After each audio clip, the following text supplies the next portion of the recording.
To get started, we are going to be using this 15-inch work frame. It already has the ties on it for us. We're going to be making poofs using a 21-inch black mesh. So what I'm going to do is I'm going to just bring in all of this mesh on the edge, and I'm going to grab a zip tie. And I'm going to start on the bottom. I'm going to put it right here on the cross frame. And using the zip tie,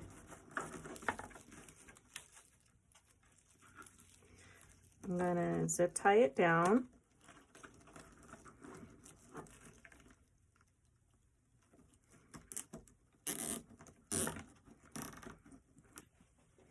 To make our poofs, we're going to be making 10-inch poofs.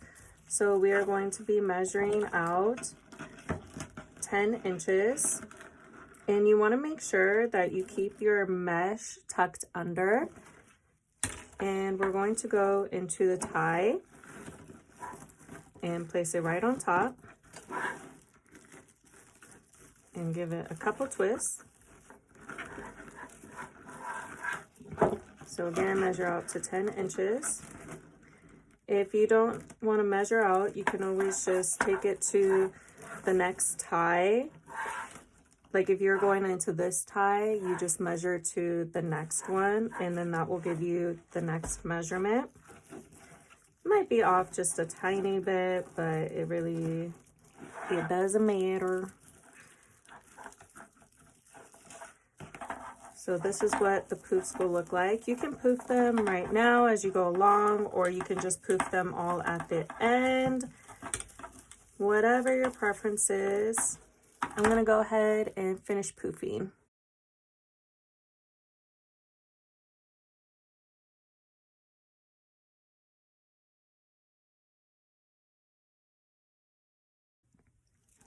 Now that we finished adding the poofs to the bottom, we're going to work our way to the top. Now you can zip tie it to the frame to work on the top part, but I don't do that. I think it's just fine. So I'm just gonna, I ended here. I'm not gonna go on the one right above it. I'm gonna go to the one next to it. And again, just open up your poofs right now if you want to. And then you can go ahead and, this one's a little, give a little extra. You can go ahead and do the rest on the top.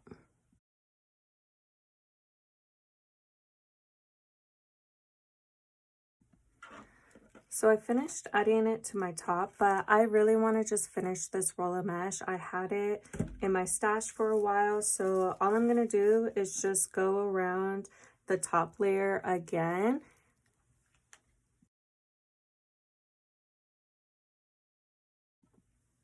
Now that we finished going around the top for a second time, I'm going to take the remaining part of the mesh, and I'm going to use a zip tie to attach it down to the frame. And then if there's too much extra, I'm just going to snip it off. So cut off your zip tie. And then, I mean, it's not that much. You probably won't notice it, but just going to get rid of it.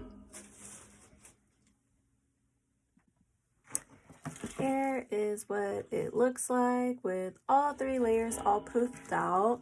Next, we are going to be using a 10-inch deco poly mesh. This is a border striped mesh, and I'm going to be adding some ruffles into the wreath frame. Using our self-healing mat and a rotary cutter, we are going to be measuring out 20-inch pieces, and we are going to cut 9 of them. And the reason I'm doing 9 is because this is a leftover roll of mesh, and that's all I have left over. So thankfully, the bottom part of the wreath frame actually has 9 ties, so that worked out perfectly. But again, I'm going to cut 9 pieces at 20 inches. To add the cruffles into the wreath frame, we're just going to be curling in 3 times. And you can use a chip clip if you need to, or you can just hold it with your other hand and then roll in on the other side.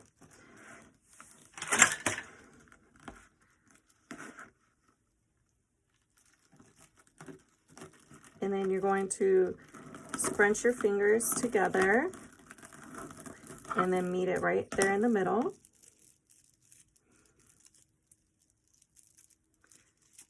And this is what your ruffle will look like. Now, again, I'm only doing the bottom of the wreath frame, so I like to open up my wreath ties. I like everything on the same level. So I'm going to open it and then give it a few twists.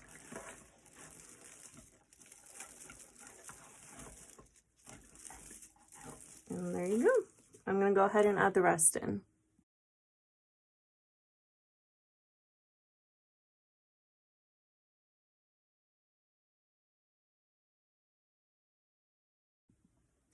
Next, we are going to be making our bow. We're going to be using the Easy Bow Maker.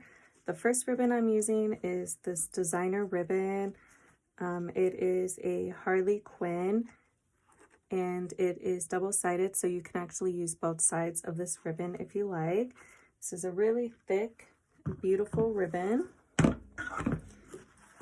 And for this one, I'm going to be measuring out an 8-inch tail. And when I put it into the bow maker, I'm going to be twisting it. And we are going to be doing a 5.5-inch loop. And you're going to be putting 1 loop on each side.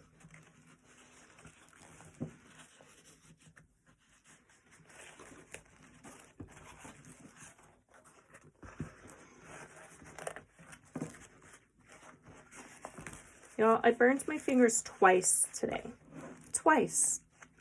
Like how I burned my middle finger and my index finger on my right hand, 2 separate occasions. And then I realized it's Friday the 13th. I'm like, oh, well, now doesn't everything just make sense? The next ribbon is this glittered, I believe this is, yes, this is a crystal shined 1.5-inch ribbon. I think this is an emerald color.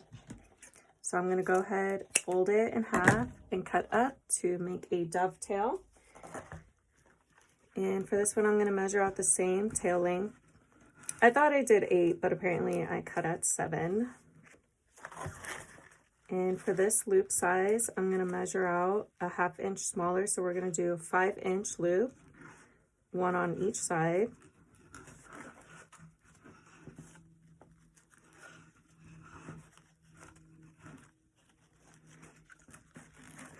Yeah, so the first time I burned my middle finger this morning, I was heating up my water because I like to have instant coffee, and the cup was extremely hot, and I burned my middle finger.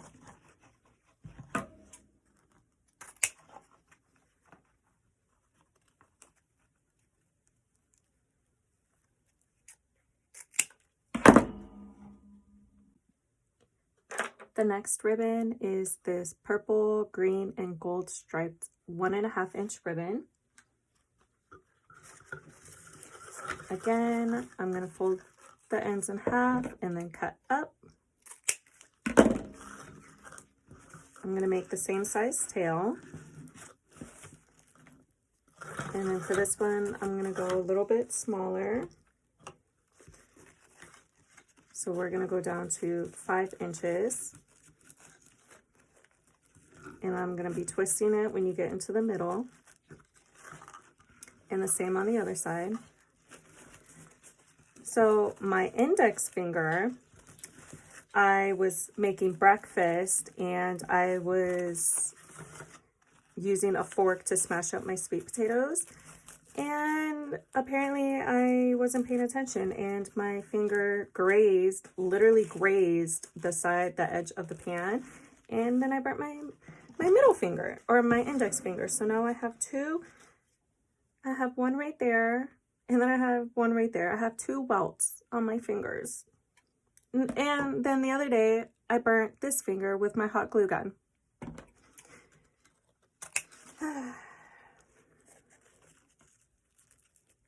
Story of my life. The next ribbon is this 1.5 inch gold ribbon. This is not a crystal shine ribbon, so you can see the difference. The glitter definitely sheds on it.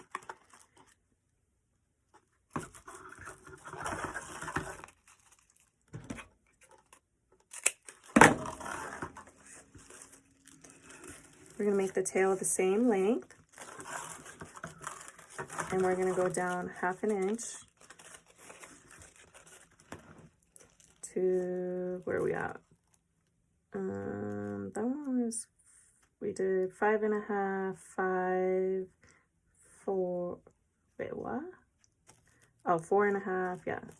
Well, you know, we're guesstimating over here. Okay, so this one is about 3.5 inches.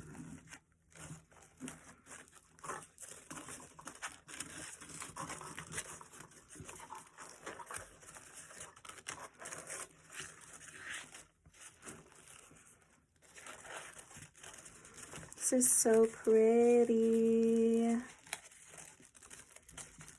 Every time I see this gold ribbon, I can't help but think of like Wayne Newton and Vegas. I don't know why. I've never seen Wayne Newton in Vegas. I don't even like Vegas, but it just gives Vegas vibes.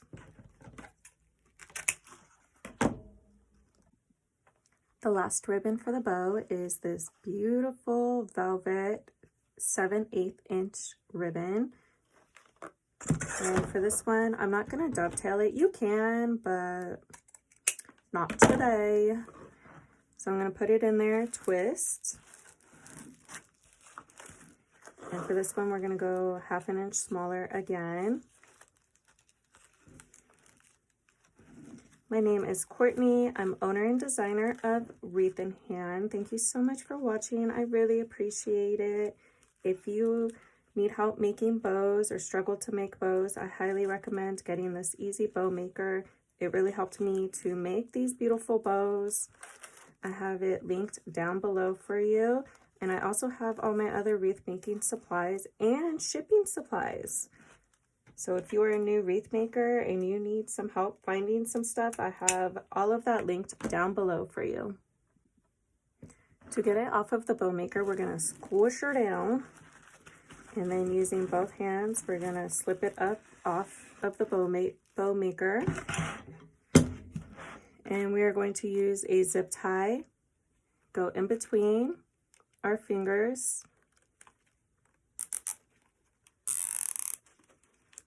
And before I tighten it all the way down, you are going to slip a chenille stem.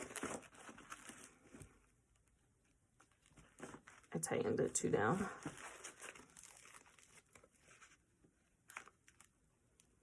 Come on, auntie. There we go. And make sure nothing moved around. And the more you pull it, the more your ribbons are going to pucker up. And then just cut off the rest of the zip tie. Here's the bow all finished. It's so pretty. We're going to go ahead and add it onto the wreath now.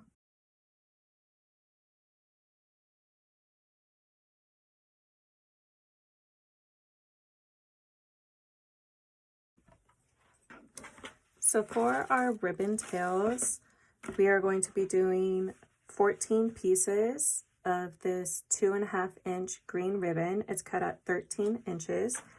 And then we are going to be doing 7 of these gold 1.5 inch ribbons.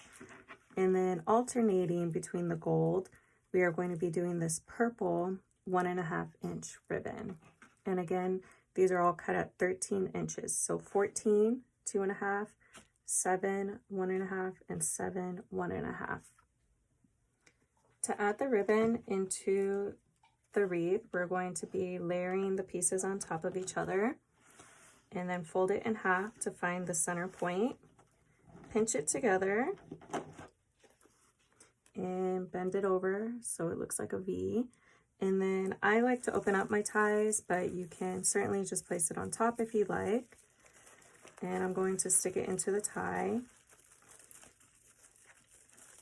And I'm going to twist the tie 4 or 5 times.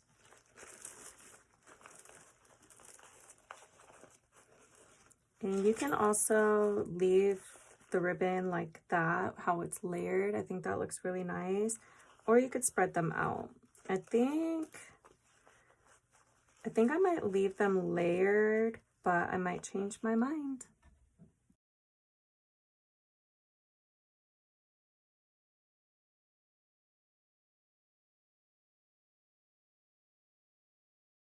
After adding all the ribbon tails, we're now ready to attach our sign. I already put some cable mounts on here, but if you have a jewelry hole punch, you can definitely punch holes onto them. But I'm just going to use some Chanel stamps to attach this. And then we'll go ahead and center it into the sign. Next, we're going to be gluing in some embellishments. I always like to pre-lay out my design and then I'll glue it on. But I'm just using 2. I wish I had a purple one, but I don't have any, and I'm trying to not order excessive supplies, so I'm just going to use what I have. But I just have these emerald green glittered bay leaves. I cut them off into like little pieces, and then I have these, they are tinseled gold. I think these are ferns, but they are tinseled. They are really chunky. So I'm not going to glue them in front of the ribbon. I don't want to cover it up. So I'm just going to glue them down behind it. So I'm just going to do that around the top layer. And then we got the sign down. And then after we get them glued, the wreath is all done. Here is the wreath all finished. Thank you so much for watching. I really appreciate it. If you want to see more content like this, please give me a follow. This wreath is available in my Etsy shop. I have that linked in my bio for you.